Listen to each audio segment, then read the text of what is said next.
It is. So Reinette, where did you come from originally? I know that you've been in Nevada City for a while. Right here. This is my home county since I was 4. Wow. Oh, good for you. Awesome. Yeah. I mean, I've lived in LA, I've lived in Alaska, I've lived in Utah, but this has been since I was 4 years old. This has been my home. That is awesome. Nice. And boy, has it changed, especially this last year. It's not what it used to be. Okay, guys, we're live. So I'll go ahead. We used to camp up there when we were kids. Nice. Sorry, go ahead, Mike.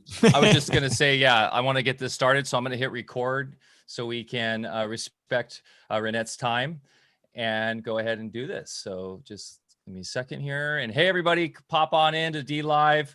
You made it to live, Brave Truth Mom. We're happy you're here. We're going to hit record. Anybody with questions for Reinette, please put them in all caps so it's easier for me to see them. We're also on YouTube. So we're on Reinette, just so you know, we're on Facebook, YouTube, and a platform we call it's called D Live.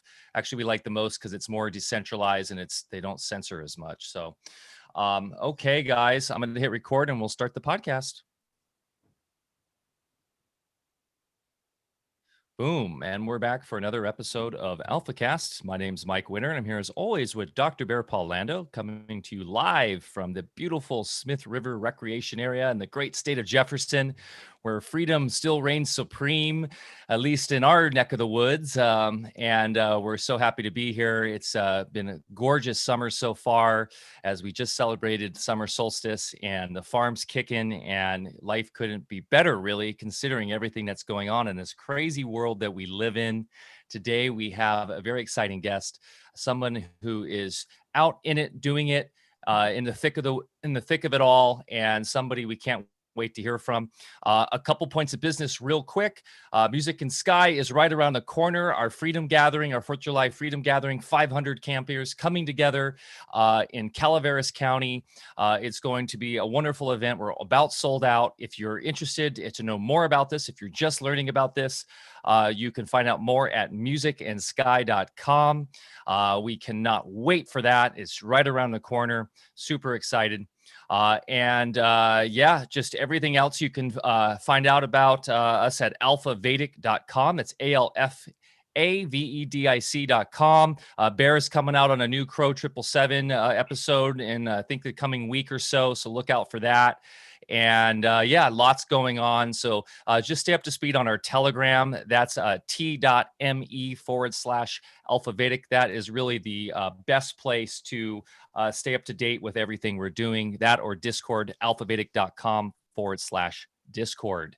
Today we have adventurer, filmmaker, community activist, and former city mayor Reinette Senum today on to speak on the right for self-determination amidst today's climate of government oppression. Reinette Senum is an adventurer, storyteller, filmmaker, writer, community activist, and former city council member and mayor. Her activism as a freedom advocate has more recently gained her acclaim, but she has always walked a unique path.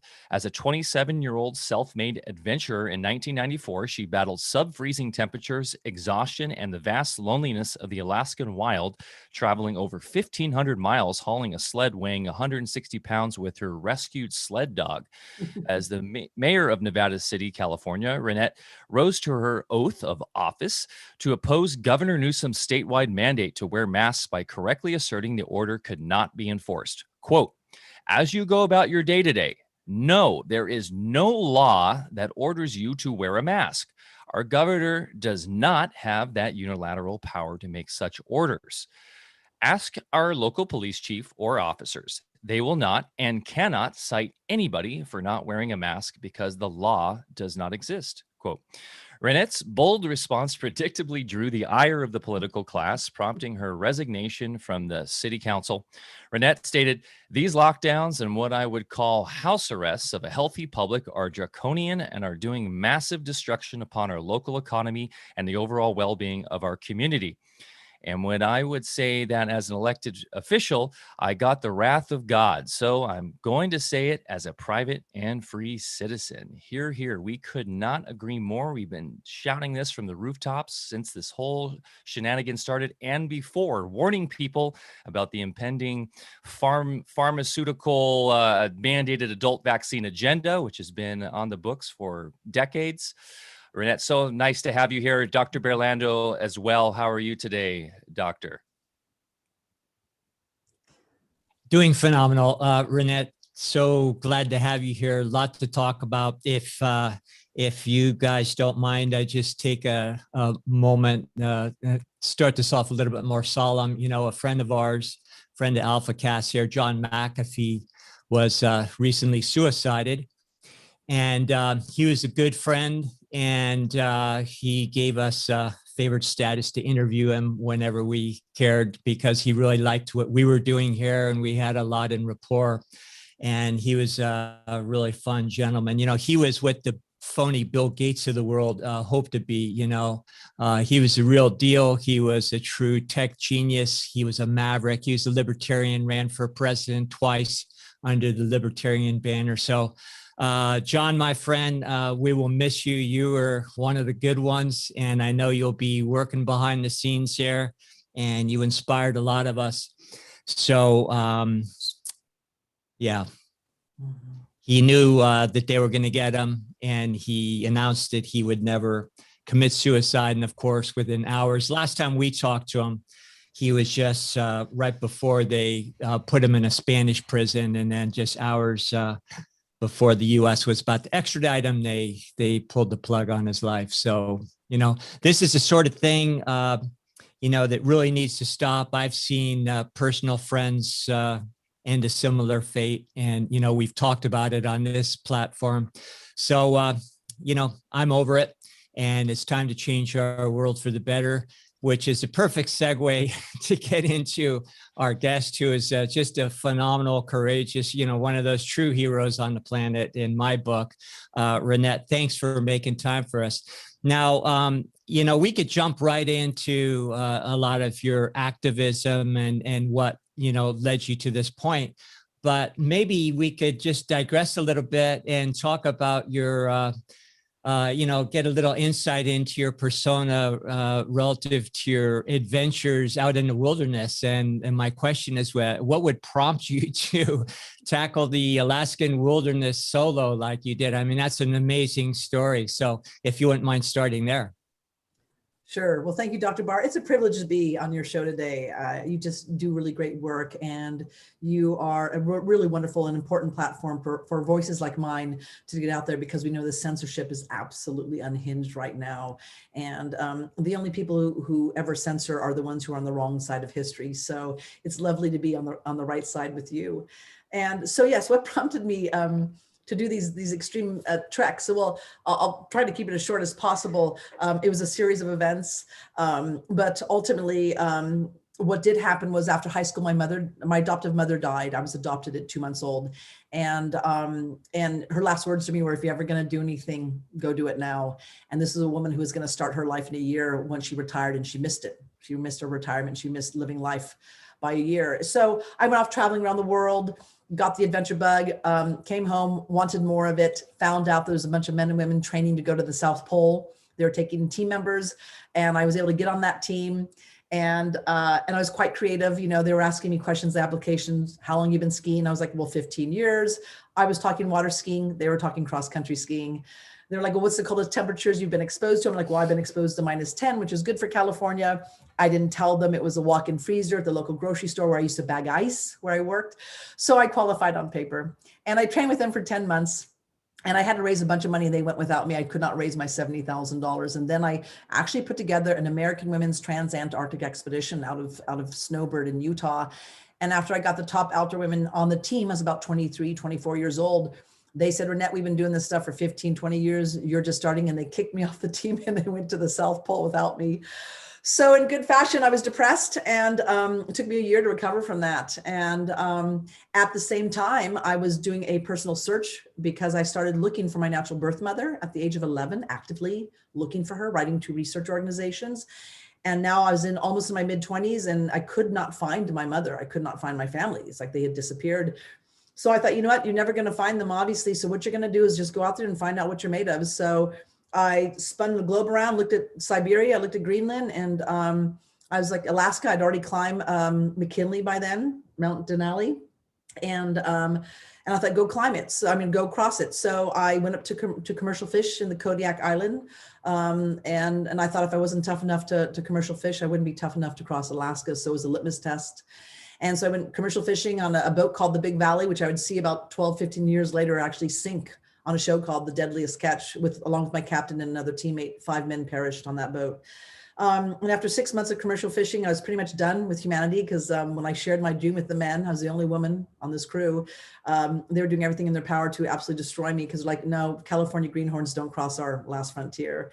And so I got out of that, and I had a little bit of bundle of money in my hands. And so I started in Homer, Alaska. I started actually helping a neighbor where I was getting ready for my trip to help him with his Iditarod sled dogs, and I was helping him train his sled dogs. And it was then that I told him that I wanted to cross Alaska by ski journeying, which is where essentially you attach 1 or 2 dogs to your waist and they pull you in your sled, and so I was going to do that. He let me a couple dogs to train with. He's like, take them, use them. They're retired. They've crossed Alaska. They can pull you easy. And so I started training with them. And my objective was to ski down the frozen Yukon River in the dead of winter. And I did get my equipment from National Geographic. I called them up saying, how do you weatherize a camera for extreme cold? And they're like, well, what are you doing? I'm like, I'm crossing Alaska. And they're like, we'll send you the equipment. And so they sent me the equipment. I was ready to go. And 5 days before I was to leave, this gentleman by the name of Jack Berry, who let me the 2 dogs, came up to me and said, I don't think you can do it. I think you're going to die before you make 100 miles. So he said, I'm taking the dogs. And he took the dogs away. And I know he thought that if he took the dogs away, that I was going to obviously stop my trip. I wasn't going to go because who's going to pull my sled? So I yelled at him and said, fine, I'll pull the sled myself. And 5 days later at 55 below, I started pulling the sled by myself without my dogs. So ultimately what happened was I skied down the frozen Yukon River. I started on the Canadian-Alaskan border, and I literally had to sit there and talk myself into it. But by that time, I'd been through so much hell of people saying, no, you can't, and trying to sabotage me, that it was the perfect fuel, right? It was the perfect rocket fuel for me. So I began to ski down that frozen Yukon River, 55 below. Within just a few hours, my eyelids froze and snapped off. And by the 3rd night, I froze to death for a short bit, but my legs started to convulse and brought me right back into my body again. And then within the 3rd night, I had come upon a trapper's cabin. There was a Yukon Quest dog sled race, similar to the Iditarod, but much more extreme and tough, believe it or not. And this was a checkpoint for this race. And one of these dog sled racers said, get to it if you can. It's 16 miles down the river. I'm like, sure. And I was barely making 10 miles at that point. The snow was so dry and was sticking to the runners of my sled and my skis. And so ultimately, at that point in time, I did what any good woman would do. I'm like, if I'm going to make 60 miles and I got to make it because I'm not going to make another night, I stuffed my pocket with Reese's peanut butter cups and kept rewarding my way all the way and made it in 16 miles and got there. Ultimately, I spent 10 days with these 2 trappers, and they literally gave me a trapper's boot camp. Taught me how to break through 4 feet of ice, set a beaver and a rabbit trap, how to make an Athabascan fire, a trapper's camp, literally how to survive. And to let you know, I didn't have a tent, I didn't have a gun, and I didn't have a radio, and I didn't need any of it. So after 10 days, I went on my way. And once I got to my first village of Circle, which was 200 miles in, I realized that I could handle the cold, but it was the loneliness that was eating away at me. So I got a sled dog that another trapper was going to shoot and kill because he had 3 dogs that weren't pulling the sled fast enough. And he said, take one or all. And I took the one that was really friendly, and he became my companion. He absolutely transformed my trip. I got my mind off myself, right? I was thinking, well, of course I have to survive. I've got my dog. I've got to make it. So as I'm skiing with my dog Diamond, we went from, me skiing by myself, making 10 miles, 20 miles a day, to averaging 60 miles a day. We were just blasted on that ice. And we ultimately got to Stevens Village, just right at the Arctic Circle. I was hitting the Athabascan villages along the way during their spring carnival. And right before I got to Stevens Village, I looked down at my feet and I gasped because I saw this water over the ice. It's called overflow. And I realized that the river was melting way ahead of schedule. And I was like, no, I'm halfway. I'm halfway. I don't know how I know no other way to go. I mean, I'm equipped for, extreme cold. So I realized I had two options. I give up or I find a different way to continue. That's it, right? So I stayed in this Athabascan village, and the villagers are nice enough to clean out this little cabin on the banks of the Yukon. And while I'm there, the most amazing thing happened is I'm walking in and out of my door of my little cabin. I see this little thing sticking out of the snowbank next to my cabin, and it begins to melt. And I'm like, what is that? And I dig it out. It's the last canoe built in this village 20 years before. And I think to myself, well, that's really, that's good to think about. And while I'm there, I might be there for a month, 2 months, waiting for the river to break up. And I have to figure out, what am I going to do? Do I stay? Do I continue? But I knew no matter what, while I was in that village, I wanted to pick up learning something to do, either making a pair of mucklucks or doing bead work. I didn't know. So I have this most extraordinary experience while I'm there. While I'm waiting, I'm like, well, I've got some time. So what I'll do is I'll do a light trip, not pull my sled. I'll go take my dog, bring just a few items with a backpack, ski 90 miles down to the nearest village for an adventure, and then come back, just keep myself busy. And it was on this part of the journey that ultimately, as I was skiing, I made the mistake of not going to the next village. I stopped in my tracks with my dog, sitting there looking at the village going, wow, this is it. These are our last days on the ice. I don't know what I'm going to do, but I'll probably never experience anything like this again. And I turned around because I just wanted to be out in nature for just sit with it, right? Which was a bit of a mistake because I just come through a horrendous blizzard as I started that little 90-mile trip of mine. And it blew me pretty much down the whole entire river like a sail. And so what ended up happening was, as I was getting my little camp set up for the evening, I hear this plane flying over low, quite low. And I realized it was like a search party. They were looking for me, thinking I had probably perished. And I was like, no, I'm fine, don't worry.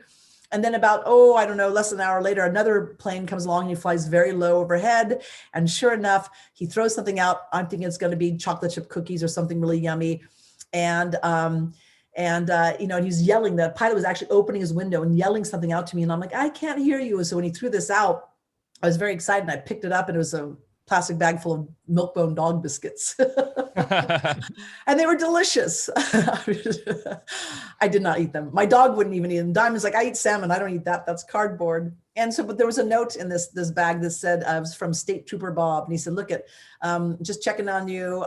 There's a wolf pack following you. I'll try to distract them. P.S. The biscuits are for your companions. So what I did not know was there was a wolf pack behind me the whole entire time as I skied back up the river. And I was listening to Bonnie Raitt on my headphones, having a great time in the spring weather. Didn't think to look behind me. And I'm so glad I didn't.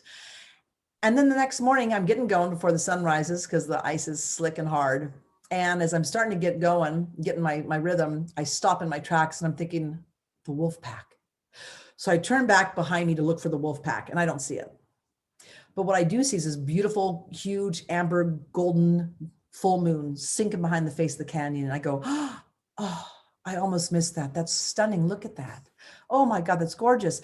And then I look above my head and I'm seeing this beautiful northern lights, just this, all the colors tiptoeing, dancing across the sky, chasing after its own tail. I'm looking at that going, oh, I almost missed that. Look at that's beautiful. And then I look ahead and I see this beautiful sunrise just starting, right? And I'm seeing the sunrise and the northern lights and a full moon all at the same time. I didn't even know this was possible to see all at once. And all those colors will be reflected in the ice, right? And in the snow. And it looks like the whole world is exploding in color around me. And I'm so captured by that. I think to myself, I'm not stopping now. I'm not stopping. This is what I came for. This is what I want more of. And I know exactly what I'm going to do. So I race right back up to Stevens Village. I make my announcement to the elders. I'm going to build myself a canoe. I'm building a canoe. Hey, I'm going to build a canoe. All I need are some tools. And the word got back to me that women don't build canoes in their culture. That's just not what they do. So I had to go back to the elders and I had to say, no, you don't understand. Where I come from, that's what women do in California. We're canoe builders. Well, they couldn't Google that. They didn't know that. That's not really quite true. They lent me the tools. I cut down 3 trees. I brought them on in. I had asked the Athabascans, what do I look for? They said, a tree straight, as few limbs as possible. Bark goes up and down, not crooked. I did what they said. And then the elders actually had Herb, a big-bellied Athabascan, come and have a fatherly talk with me. And he sat on the log and we looked out over the river and he says, we called you Wonder Woman because of all the miles you can ski in a day. But you build this canoe and we're gonna call you Fruitcake. So I start hand planing these beautiful 18-foot long planks of wood that I had ripped with a chainsaw. Then I start using a hatchet and a hammer, and I start hand planing. And this is where I got the most beautiful glimpse into our humanity. And this was a game changer for me. So as I'm making this canoe, they're passing by and they're going, Fruitcake, and I'm working 5 days a week, 5 hours a day, like it was my job. And they're like, Fruitcake. And the kids are coming by, emulating that. They're like, Fruitcake, And what's really fascinating was that the children were coming along and they're saying, what are you doing? And I was like, I'm building a canoe like you all have built for thousands of years. And that a canoe had not been built in that village for 20 years. These children had not been exposed to their own culture, and they forgot how to, and I saw the break. In this indigenous people's culture and their wisdom. The children at that point no longer knew how to build a canoe. And it was heartbreaking to see that. And so they would hand plane and I would hand plane, and they would learn and I would learn, and the elders would come by. I'm like, how's this look? How's this look? Well, what happened was, they're going Fruitcake. But what happened ultimately is I hand planed all these beautiful 18-foot long planks of wood. I submerged them in the local muskrat pond. I then put them at my feet. I had a pile enough for 2.5 canoes. I thought I was gonna be breaking a lot of wood just in case I wanted extra.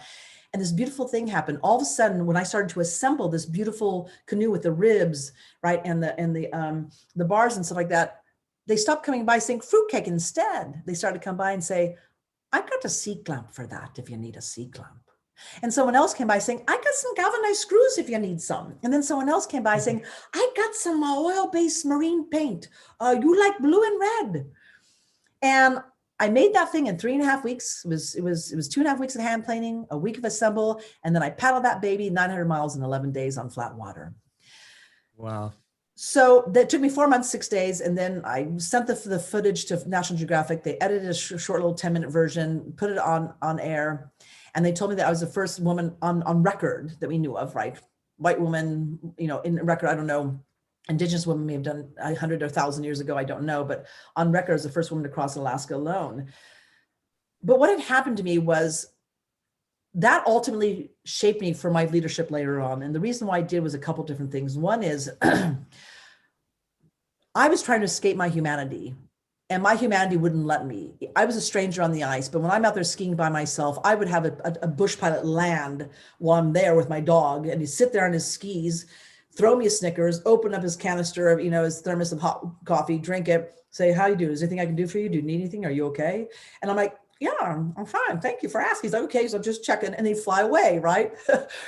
And then when I saw the people, when I started to build, I realized that you have to show people, like you can give them all the blueprints and you can talk all you want, but once people see you're doing something, they want to be part of that. They want to be part of a train that's moving forward, right? They love to be part of something creative and imaginative and like, that's crazy.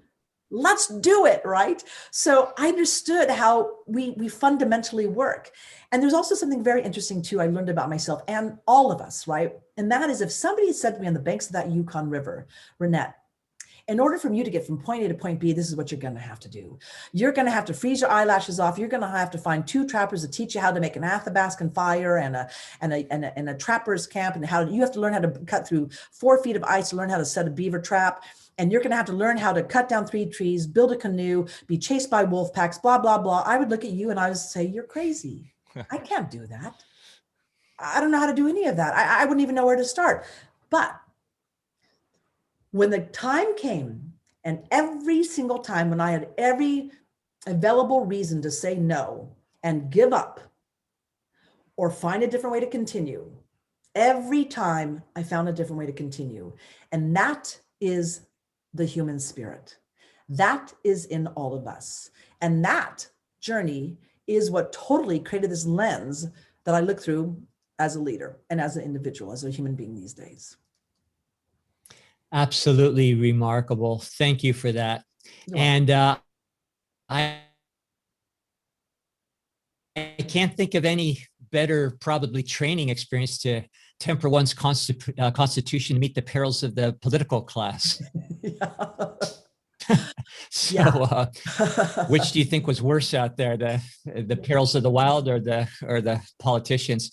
So perfect segue to get into get into, so the politics. So you're breaking up a little bit. It's probably your satellite. Right. So I ultimately, when I filmed this for National Geographic, I fell in love with filmmaking. So I actually went to Los Angeles and studied filmmaking for 8 years, and I was not a big city girl. I'm more of a small country girl, right? But I went down there. I loved every aspect of filmmaking. And then I came back after 9/11. I came back home because digital editing was available and you had digital cameras. So I didn't have to live in LA. And it was then that I began to really become aware of all things, our addiction to oil and the perils of that, right? Going out and causing wars and taking over, other nations' resources, and realizing too that ultimately we were being held over a barrel, whether peak oil existed or artificial peak oil, where, right, it could just be held back and we'd be strangled. I realized that we were actually very vulnerable as a nation. So I went out in 2005 and had my first conference I put together, a peak oil conference. And after that, myself and others organized an organization called APPLE, Alliance for a Post-Petroleum Local Economy. And when we did this, we began to really start working on making people more resilient, having cow shares and car shares and, a time bank and organic farms. And I started the first organic farmers market in Nevada County. And we had we built a beautiful green sustainable building. And I made sure to get, solar on every municipally owned building in Nevada City. And then I realized ultimately that sustainability and having a real clear vision of where we were to go as a community was not being discussed at the city council table. So I decided to run in 2008 for city council. And I got the most votes in the 150-year history of Nevada City. I got 82 to 84%. I can't remember exactly. And I became vice mayor and then mayor the next year. And that first 4 years was fantastic. It was a beautiful year where I actually handpicked my own sustainability team. I call it my dream team, where we created a 20-year vision.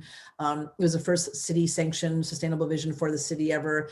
And we started kind of checking off the list, and we were working on creating like a town square and doing a lot of other incredible things. And I was on the council for 4 years and I thought it was done. I set the town off into its trajectory. And then the next 4 years I was off the council. And at that time, I had already had installed in downtown Nevada City on Commercial Street a little parklet.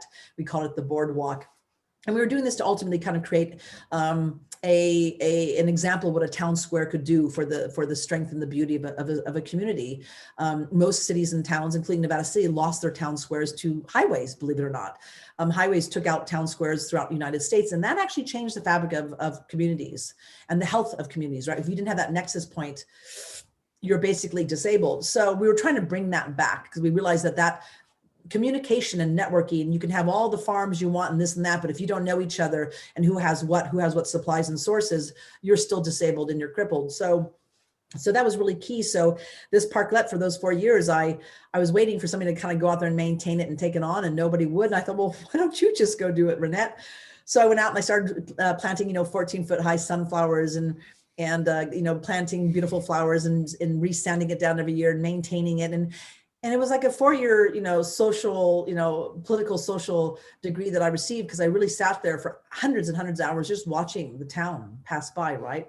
Seeing the crime happening, seeing the beauty happening, seeing the gaps, what was working, and the influences and the good and the bad. I mean, I was able to see a slice of our community quite clearly, what was working and what wasn't working, and where I could make changes. And interestingly enough, at that point in time, there's a lot of individuals in the community who, anytime I had a good idea, were just getting kind of petty personal politics, or trying to kill any good idea that I had. I think it's just, politics is a race to the bottom, right? Politics is a race to the bottom. And I'm a doer. I'll run circles around people, and I'm not trying to do it to outdo anybody. That's just my energy and how I do things. I'm a workhorse. I'm a hands-on person. I like to get my hands dirty. I'm in the trenches. That's how I work. And so when I started bringing these projects towards the city to try to get them passed, they just kept saying, no, no, no, no, no. We don't want that. It's like, well, actually, that's not true. As much as I'm a talker and I have a loud voice and a big personality, I actually listen really well. And I do know how to take the pulse on people. And what I do is I get the pulse. I say, okay, I see what you want. I'm going to go out there and I'm going to carve a path for all of you so you can get there. And a lot of local politicians don't like that.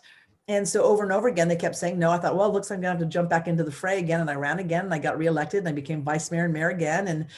But it was interesting because this time around, the world had changed. With that 4-year gap, what happened these last 4 years, and this was from 2016 to 20, what I realized is that we're much more on defense. There was, catastrophic fires. Paradise just happened only, you know, like an hour from us. Catastrophic fires, PG&E blackouts that were decimating businesses and destroying, they couldn't recover, right? We had homeowner insurance policy, you know, a cancellation. So people were losing their homes. We had the rise in homelessness, right? And just more of a political divide and just lack and disregard of people's opinions, right? And respecting the difference of opinions, which I think is important. And I love that we can have different opinions and still work together. I think that's one of the most beautiful things about human beings. And so it was really, what I noticed is I was playing in my little sandbox, my little Tonka toys, and there's incoming missiles all the time and constant interference. So all we were doing was constantly having to be on the defense. There was a lot less proactive work and more defensive work. And then what happened was when I was mayor in 2020, it was in January early that I became aware of this thing called coronavirus in China. And I knew about SARS and MERS and H1N1, but I was never concerned about this. But for some reason, my instincts, which are pretty honed, I started paying attention to what was going on in China. What was grabbing my attention was how the government was reacting, what I was seeing. And I went out of my way to go get Instagram, Twitter, Facebook accounts to see kind of, you know, on the personal level what was going on. And I was highly alarmed. I was alarmed by what I was seeing with the deaths, didn't know if it was real or not, but I was also highly alarmed by people being locked and barred into their apartments and being dragged off into cars and vans. And it was frightful. But the biggest mystery for me at that time was the variant. How strong was it? At that point in time, I was watching daily the Johns Hopkins University updates that was saying that it was going to double, the rate of infection was going to double every 5 to 6.4 days. And according to my calculations, pretty easy to do. That meant the whole entire world was going to be consumed with this virus by the end of April. So by March, you know, and I was actually talking to the county and the city saying, hey guys, there's this thing called coronavirus. You may or may not know about it, but essentially we've got to get ready, and there might be supply interruptions, political interruptions. I don't know, but we've got a tidal wave coming at us, and just be ready for something you've never seen before. And this was just really my own instincts. And I was actually quite shocked by how lackadaisical our county was. When I talked to them, they're like, nah, we're more worried about the PG&E blackouts. I'm like, well, yeah, that's a worry too, but this is something else. And I was a bit shocked by how little they were reacting, because I'm like, look it, if this is as infectious as they say, time is of the essence. And we need to actually go out there, make people aware, say, look it, this is the time not to be in crowds, stay home, take it easy, put a mask on. I was like, at this point in time, we thought maybe masks would work, did not know.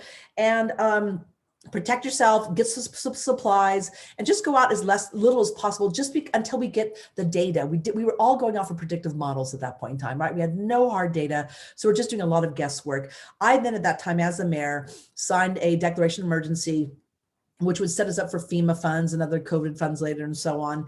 And I was, you know, I'm a person happy on the edge and I don't mind taking risks whatsoever, but at that point in time, had to be conservative, as safe as possible. So I signed this declaration, and my partner and I of 12 years at that point in time, we started self-isolating early. I was running my third campaign, running for, you know, my third election. And we actually had a beautiful parade right here in downtown Nevada City, where I'm 2 blocks from. And I was gonna go down there with my signs and promote myself. And I actually did not go into the parade. I did not go and promote my campaign, because I was like, I don't know if that's a good idea right now, right? And people were just ignoring the coronavirus, and I didn't know, but I'm like, and I actually cried. I actually cried that day, because I was hearing these beautiful sounds of laughter and music and the banging of the drums, right? And I could hear this gorgeous sound that was so familiar in Nevada City. We had an excuse for a parade, and we would have a parade in Nevada City. And I was crying because I thought, you know, this may be the last time I hear this sound for a long time. And I knew I could hear it, I could feel it. So ultimately what happened was we got the data, it was coming in, and it wasn't that bad. I'm like, awesome. We got around this. This is great. We got around this. Now's the time to have a parade. We should celebrate, right? Yeah. And I'm in these Zoom calls with our elected officials, our city and our county representatives and our health department heads. And I'm like, hey, you guys, look at this data here. Look at this. And we have doctors who are successfully, they've found therapies, they're treating, you know, it's get it early on, you do this, you do that, we're okay, we're good. Intubation's not necessarily the answer. And they kept saying, Reinette, stop asking so many questions. If you want to ask more than 2 questions, wait till this meeting is over. We'll get everyone off the Zoom call, and then we'll go into the blades of grass. And every time I'd put my hand up, they'd mute me, they'd ignore me, or they'd put me on the sideline. But look at, guys, we're okay. We need to adjust ourselves accordingly. This is when we go out there and we make sure that we distribute the vitamin D and vitamin C and the zinc tablets. This is when we go out there and we make sure that we have organic gardens in every neighborhood, right? And we have people getting their hands in the soil, eating organic food, communing, boosting that acquired immune system. This is where we just do a big sigh of relief and say, okay, we're good. Now let's make sure this never happens again. Silence. Go home, stay home, be afraid, don't socialize, and put your mask on and destroy your ability to make an income was the message we got over and over and over again. And I was saying, we've got a problem. So at this point in time, we are now I've won my third election. I'm going to get back on the council. I'm still mayor.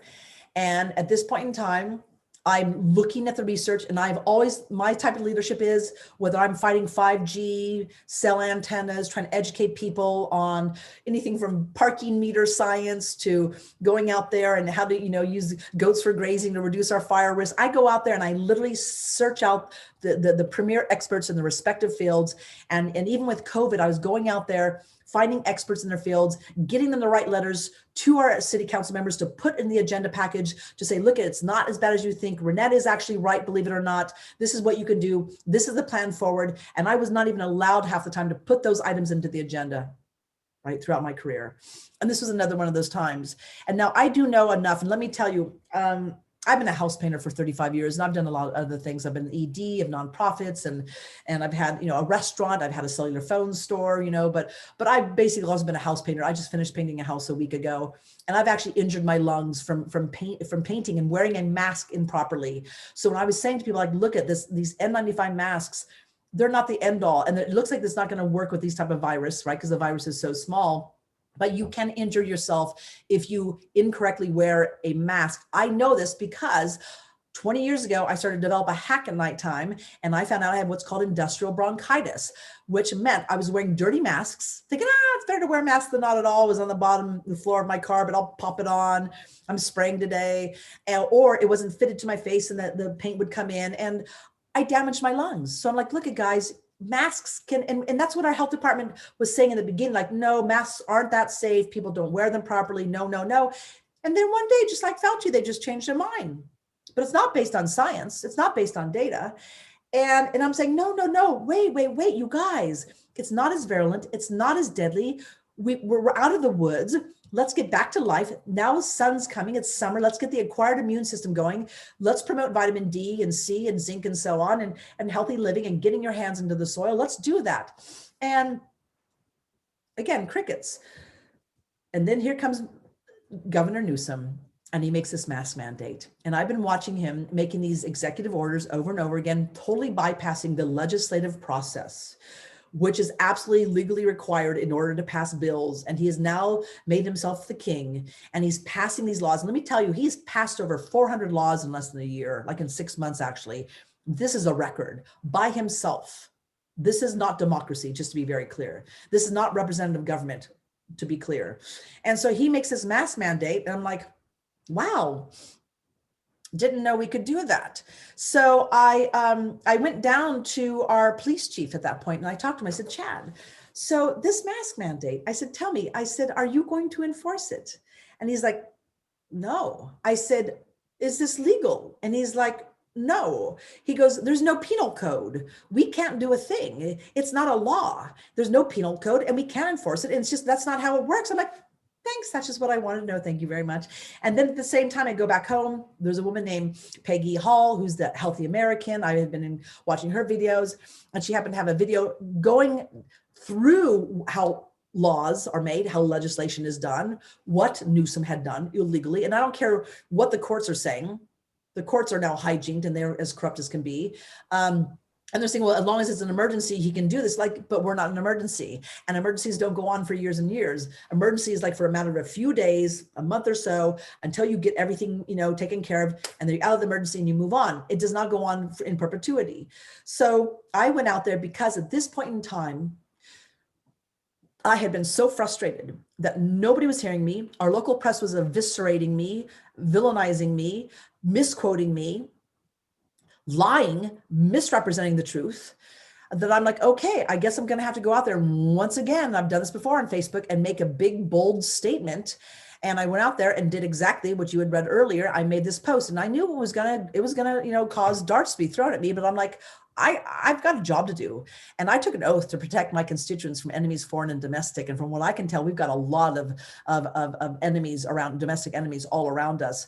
So I did this, letting people know, like, you have rights to breathe air, right? There are certain processes for a law to be made, and this is not it.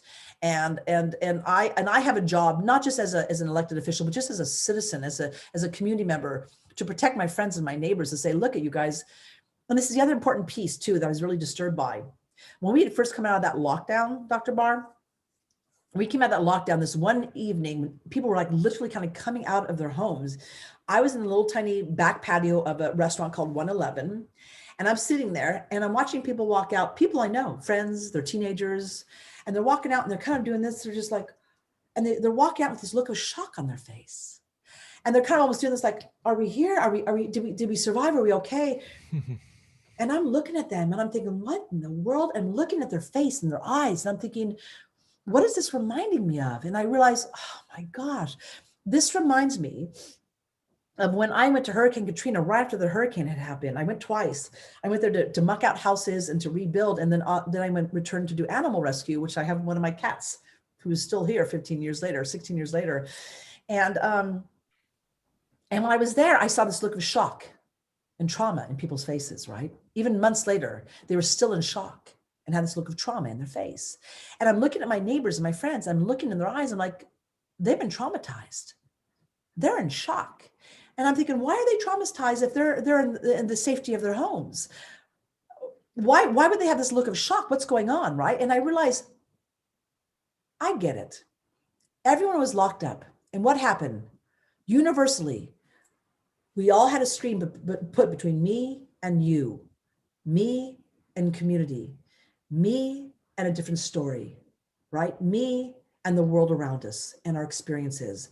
And I realized those screens, whether it was a phone, a MacBook, right, an iPad, had so been able to nail us down, because you're giving them so much data now, right? Because you're on the screen. So we're giving data. And there's all this in algorithms, all this data collection, that each and every single person was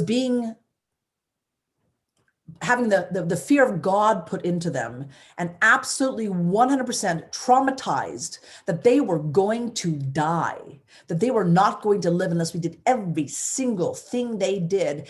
And when they came out, it was done. They were programmed. And I saw that in the late part of the fall of last year. And I was horrified by that. And it was very hard to explain to people because, again, unless you experience it, people don't believe it, right? I mean, experiences are the most profound lessons of life, right? Book learning is only so much, but to have the firsthand experience, that's where it like locks into your DNA. Well, people didn't believe that. And then when I began to do more research and I found out that the Biden's chart of coercion, the Biden are 8 steps to coerce a person, to torture a person, to actually get them to capitulate, to do whatever you want. The first thing you do to get a person to begin torturing them is you isolate them. Isolation is more powerful than waterboarding or pulling someone's fingernails off. It is actually considered a crime against humanity to isolate a person, right? Solitary confinement more than 22 hours a day, 15 days in a row is considered inhumane treatment. How long have we been locked away? Once you do that, then it's humiliation, and then it's, omnipotence, and then it's like, trivial laws, and then you let a little bit of freedom, then more laws again, and back and forth, and I realized this chart of coercion, this Biden's chart of coercion, had been used on the whole entire global population. And then on top of that, we have a gentleman by the name of Dr. Bregan, who is a well-known psychiatrist, and he's considered the conscientious of psychiatry. And he was saying, look at guys, there's this thing called fear appeal, which is a very well-known, respected field of public policy. And that is where you may have something like smoking or obesity or driving down the highway too quickly. And what you do is, as you kind of put the fear of God into a person, letting them know that their life is at risk, their loved ones' lives are at risk. And what you do is you build that fear so it becomes anxiety. And once they're anxious, what you do is you propose a solution and they'll just eat that up like this and do as you say. Well, that's great until you weaponize it. And from what I could see, the fear appeal policy, that field of study, had been weaponized. Our health department went from being a health department to a COVID department. It had been weaponized. Our media had been weaponized. Our political representatives had been weaponized, right? And even our neighbors had become weaponized, and we were going at each other, right? Social media had become weaponized. And from what I could tell, we were in a full throttle World War III. And people don't like it when I say that. Yep. But you can mark my words and come back years from now and watch this video and tell me where I'm wrong. But this is World War III. It is weaponized. It is silent weaponry. It is highly technological. It is using disinformation, misinformation, and algorithms, artificial intelligence, bioweaponry, right? That's where we are. People don't want to hear this. I understand because it scares us. Centralized corporate media. Oh, yeah. Oh, censorship, cancel culture. Yep. This is what you do when you're trying to silence the people who are calling out the truth. And so on July 8th, when I'm ready to step down as mayor, take my oath for my third term, we're on a Zoom call. Of course, we're not in our chambers any longer for the council meetings. And I said to everyone, just to be very clear, I'm ready to start my third term, but I have to tell you something that many, many years ago, there's a gentleman by the name of Dr. Leonard Hardell, who spent years and years collecting empirical evidence and studies to convince the World Health Organization that Agent Orange is a cancer-causing agent. And once he was able to convince the WHO, they went out to all of these chemical companies saying, please stop spraying, you're committing crimes against humanity. They would not. So they actually ultimately sent them all this evidence and studies and so on. And once they did this, they were then able to take them to the world courts and hold them for crimes against humanity. And there's only one question that they asked. And that question was, what did you know by when? To identify whether or not they're committing a crime against humanity. What did you know by when? So I said to my city council, at this point in time, you've received enough information to know better. And what I'm going to do right now is I'm going to resign and I'm going to step down because I'm going to continue to call out the truth. And I can't seem to do it in this arena because my city staff was just in the crosshairs and we have a tiny town. They can't afford that time and energy. And I'm going to step down as a citizen and I'm stepping down to step out. And what we're going to step up, I should say. And what I'm going to do is we're going to come back and we're going to hold your feet to the fire and we're going to hold you to the highest extent of the law for committing crimes against humanity, because that's what you're doing. This is inexcusable. And I step down. Bravo. So since then, I didn't know exactly what that meant, but I had to do something. And at that point in time, I thought, well, what I would do is I would just simply start doing podcast interviews of different respected experts in their fields. And I began doing that. I have a podcast called Reinette Senum's Chew on This. Of course, it's been removed, deplatformed from Facebook. I'm still on BitChute. I upload on BitChute. I also will upload every now and then. I'm a little bit behind, but I do upload those videos on my own personal website called The Foghorn Express, thefoghornexpress.com. And I'm going to try to educate the public and my neighbors, my friends, and bring in the people that the press is ignoring, bring in the people that our governor and his circle of experts are ignoring, and bring these people in so we can actually make educated decisions, which is what's happened is that we are not making educated decisions. We are actually operating on that part of our lizard brain that's in complete fear. And when that happens, you do not have the ability to process new information and actually make an informed decision. That's what's happening. That too is by design. So what I'm going to do is I'm going to try to counter that. And then you're on your own. And so I did that. And ultimately, long story short, I went on the Del Bigtree show. I was telling my story there. I was being interviewed here and there. And I teamed together with a lot of people here in the state of California, actually even around the country, because we know what's at stake with California. If California falls, the rest of the nation will go.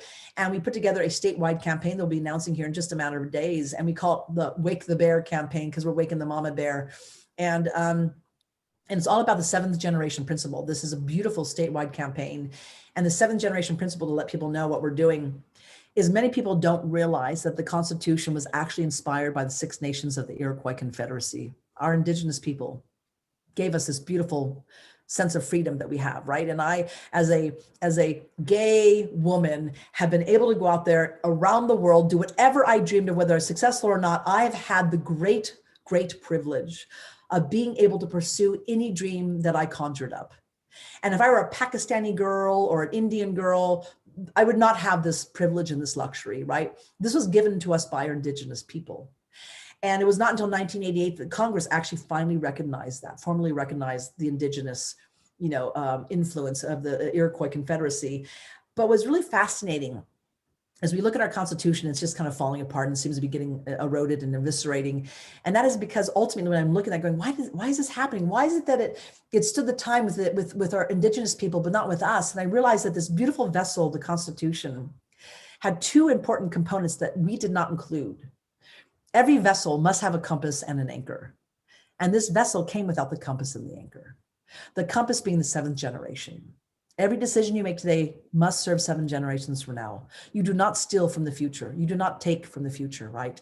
And then that anchor is the elders. The elders actually ensured, right, by looking back the last 7 generations and including the wisdom and the lessons along the way, that we fold that in to ensure 7 generations from now have what we have plus more.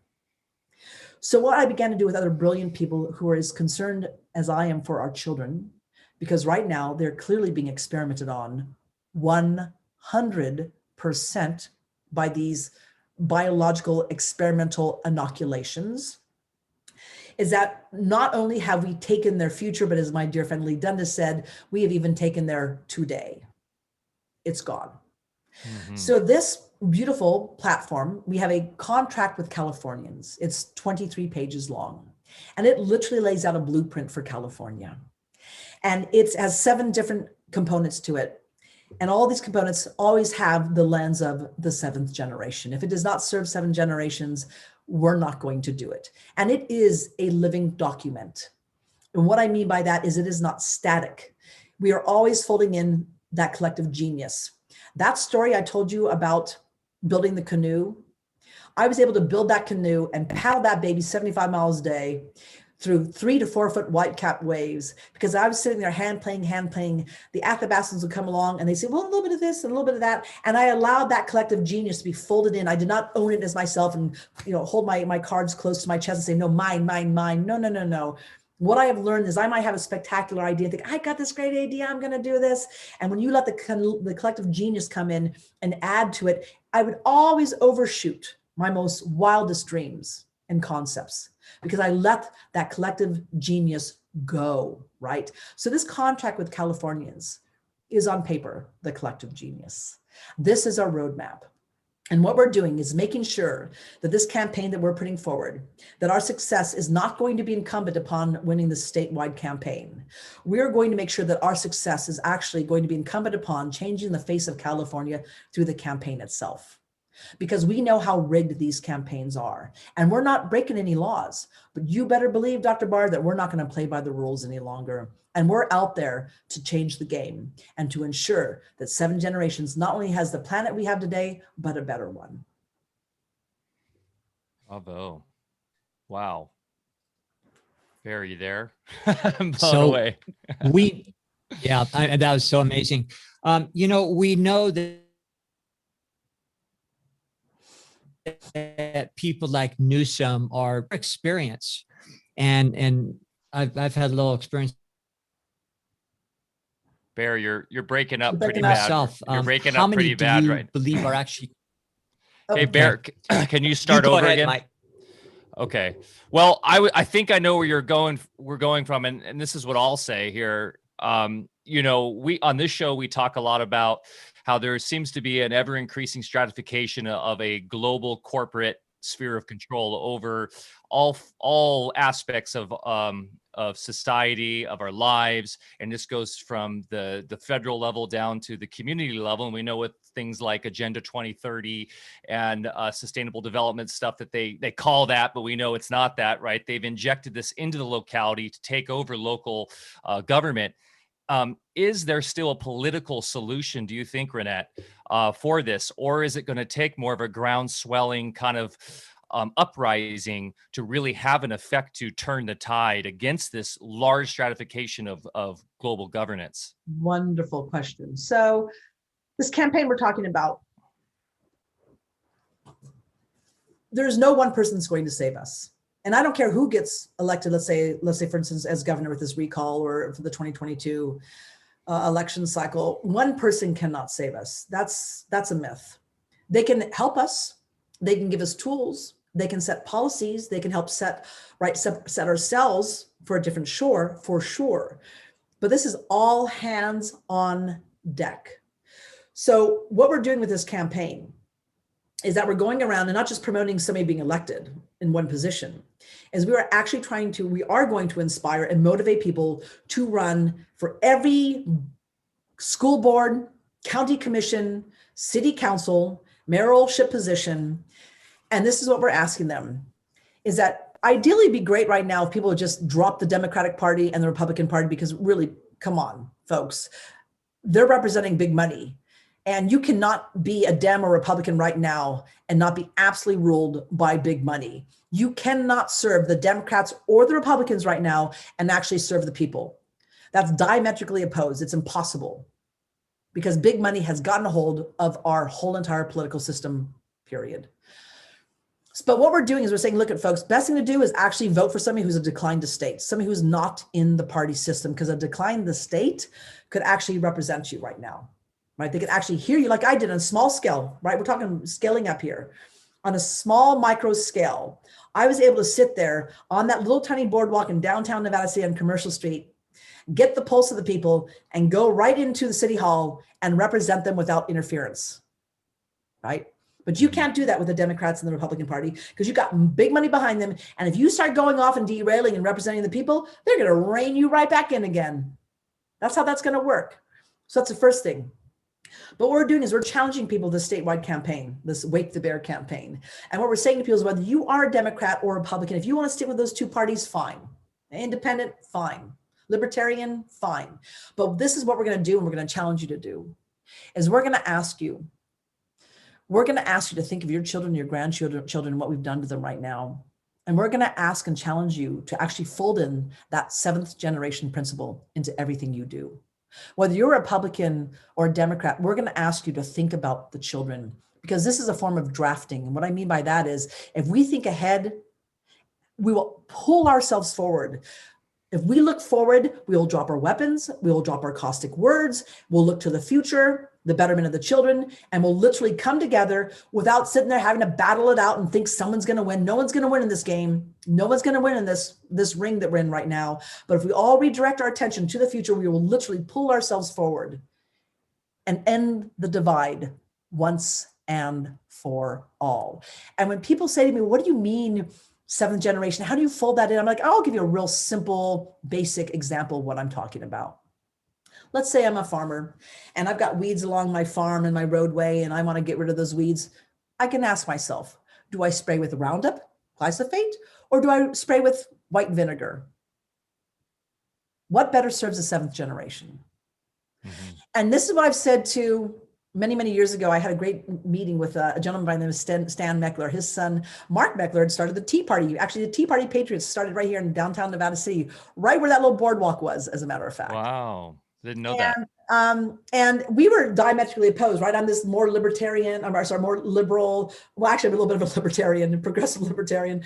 And I'm over here, and they're, Tea Party over here. And I sat down with Stan Meckler, the father of Mark Meckler.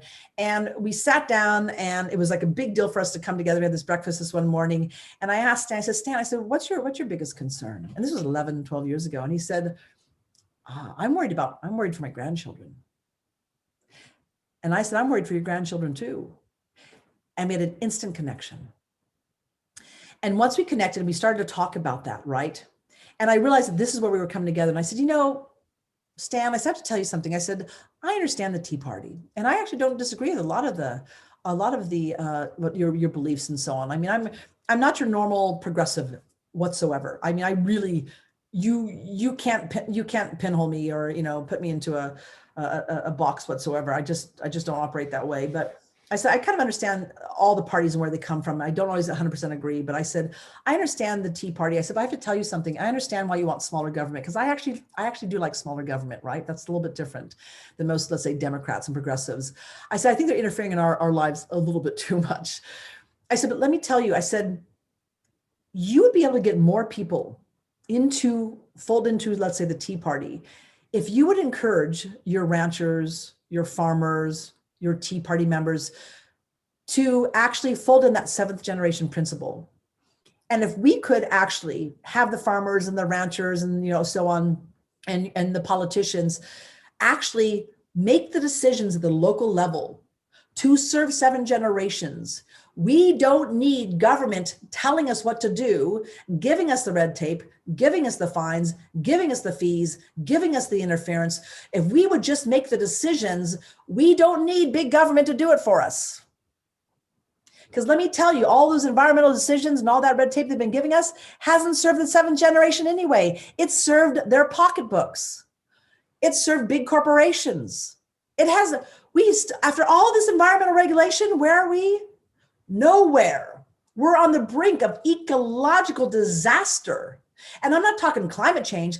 I'm talking our water, our soil. We have 64 harvests left worth of topsoil. 64 harvests on this planet worth of topsoil.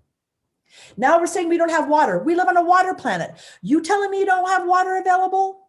Who's taking it? But if you guys would fold in these principles just into the Tea Party, you would get hundreds, you would get thousands, you would get millions of people. Because now we're serving the environment, not climate change, but the environment, right? And we're serving our children, and we can all work and move forward again. And I don't know if that was heard or not, but that's where I am now 12 years later. Fast forward, here I'm like, okay, they may not have heard me, but this is what we're going to do here. And we're going to do it across the state. And we're going to all be getting on a bus, going up and down campaigning, having workshops. We're going to have a backbone to our workshops, including private membership associations, teaching people about PMAs, which is actually what the upper echelon's been doing for generations, which sidesteps all the bureaucracy and the red tape. It's a 2-tiered system, right? The RNC and the DNC and Bank of America, I think even the Vatican, are private membership associations. They don't pay the fees. They don't have the regulations. They don't need the permission, but us little guys, we do. So we have people now becoming private membership associations. So we're going to teach people about that. We're going to teach them about regenerative farming. We're going to teach them about rebuilding their topsoil. We're going to teach them about pollinator gardens, right? We're going to actually fold them in and give them hands-on projects to empower them with little tiny goals so they know that they're the leaders in their own communities. And then we're going to encourage them to actually go out there and start running for those positions to become the leaders that we really are. One other thing too, Reinette, I'd love to talk to you about sometime is economic sovereignty. That's something I work in the background. And that's, I think, one of the biggest issues, what you're talking about with the 7th generation principles. We don't have that because we live in a debt-based system. Right. It has been a credit-based system where everybody's now, got to have it now. And we're in an inflationary system instead of a deflationary saving system like we used to be with the gold standard, where everybody inherited their property. They had long-term investment, long-term view for the generations. Now it's just burn it now, do what we can now, build junk, and that is a huge issue. And that's why I like Bitcoin and why I like some other options there, hard metals and stuff, because I feel like if we can get people sovereign with their money supply, because we know there's some big stuff coming down the line with the money situation. That is a huge, massive aspect in local currencies, local sovereignty, local commerce, even bartering.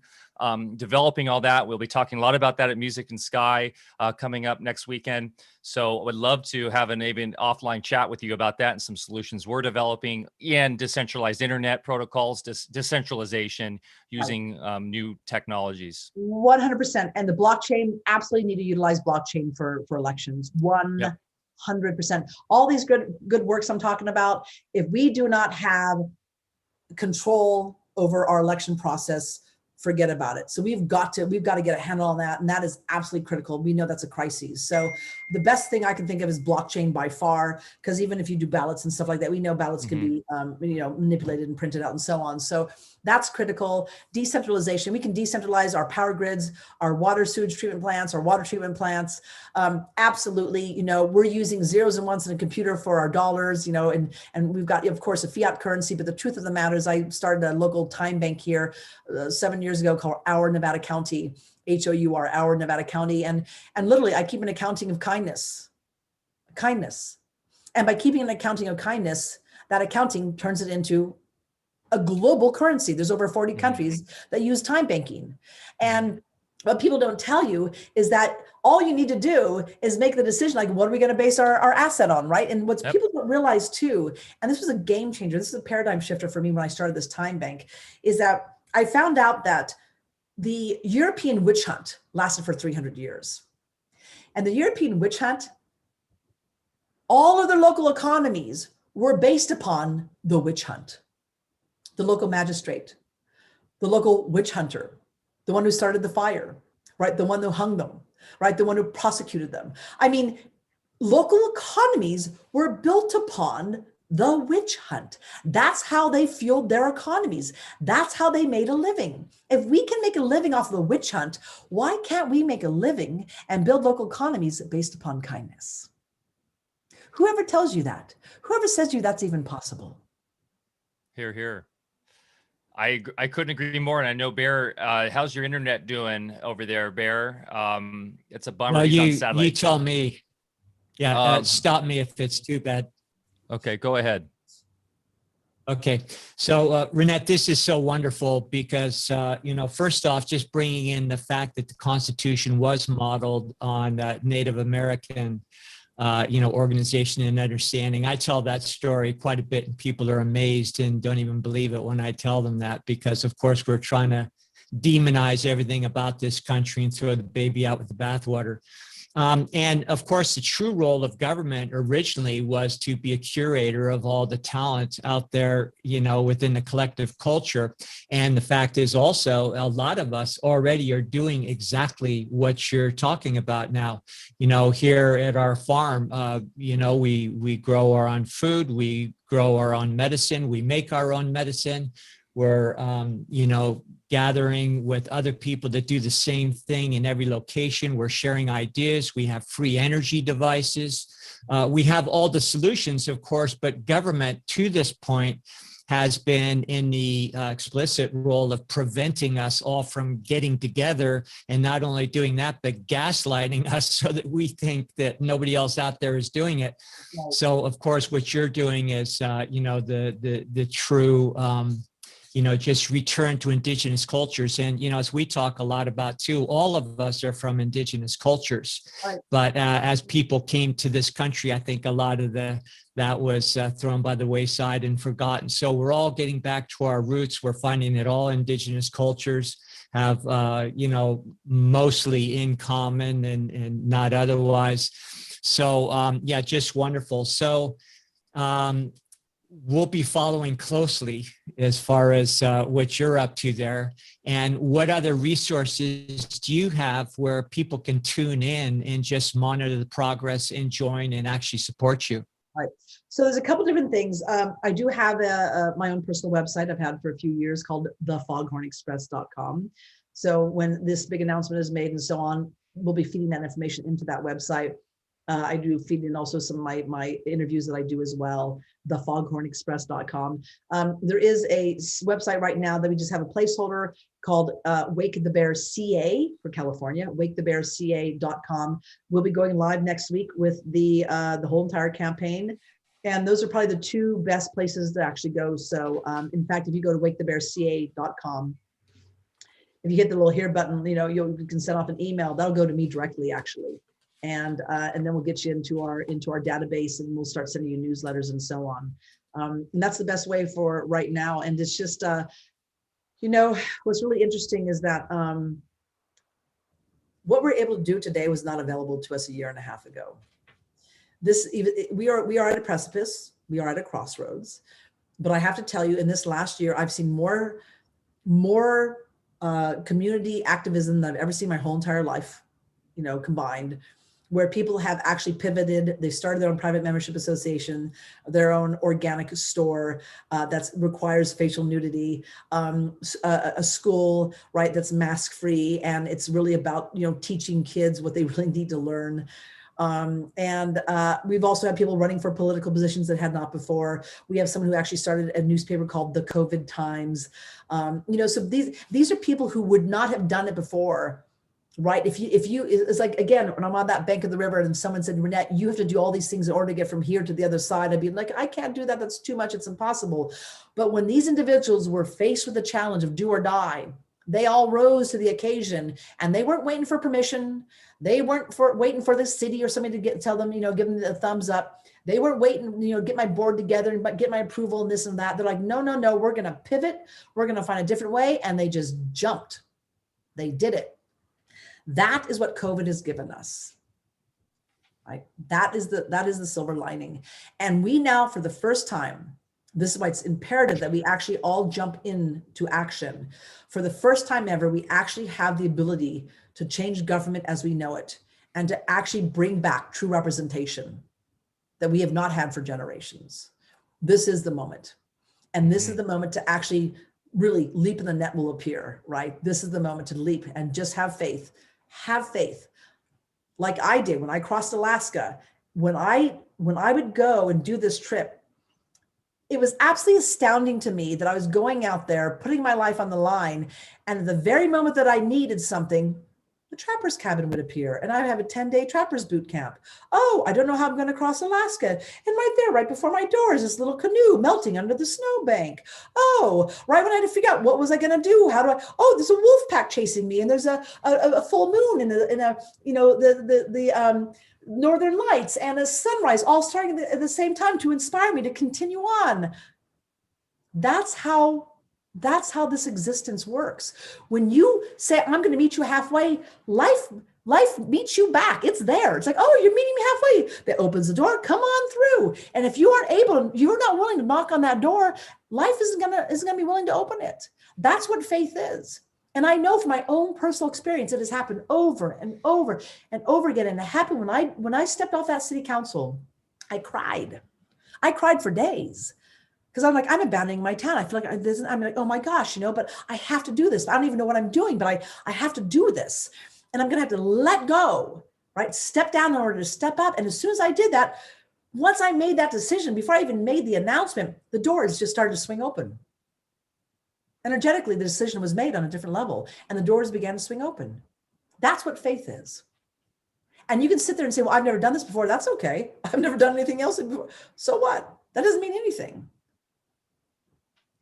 That is the hero's journey to a T. Our republic. Right there. Go ahead, Bear. Yeah. And our republic was an experiment from the start, and we knew we'd be winging it from the start. And so here we are. The only thing different about us, unlike, say, a single indigenous culture, that we sought to help us organize the first constitution, we have a very multicultural diversity from all over the world. So there's a few more moving parts to consider, and I think I'm right with you. We're ready to do it. And the only thing is we have to get these other pieces out of our way. Well, actually, we don't even have to do that. We just have to do what we know how to do. And they've already made themselves obsolete. Reinette, this has been such a wonderful conversation. Thank you so much. We're going to be behind you 100% here. We hope to see you up in our neck of the woods someday. And if not, we'll see you down where you live there. And any other final parting words? I think you summed up everything perfect already, but anything else that you'd like to say? Just one little brief thing, and that is on this, the very end of this contract with Californians, we have this Latin saying, ad astra per aspera, astra per aspera, which means through adversity to the stars. And we're gonna end up in the stars. We're gonna make it there. And this is how it has to be. We have to be challenged in order to do it, but we're gonna end up there. So I want to thank both of you for allowing me this wonderful opportunity to speak to the people, speak to you, and get the word out. Thank you. Thank you so much, Reinette. Thank you. And thank everybody for listening. I'm sorry if I didn't get to your questions. We just wanted to Reinette has a lot to get out here, and maybe we can have you on again in the near future. And if you can hold on, I'd love to talk to you about this event we have coming up. Maybe it's kind of close to you. Maybe you could come speak to 600 awake freedom lovers. Love to. So let's talk about that offline. But hey, everybody, thanks for joining us today. It was such a pleasure to have you on, Reinette. And if you guys enjoy this, please give us a like, a share with your family and friends, get this information out. That's how it works, right? It's the network effect, inspiring people through action. Then they can say, hey, I can go do this myself. I can, that's why we always say, get your hands dirty, start a garden. It's a simple act as that will start to propel you into this whole new life adventure. And it's so important to do right now more than ever. So thanks, guys. We'll see you next week or actually, we might be taking off next week for AlphaCast because I'll be headed up to the event. But we've got Tom Barnett lined up next month and working on some other exciting guests. So just stay in touch with us on Telegram. We love you. Get outside, go for a hike, get your hands dirty, and we'll see you soon. Cheers. Thank you.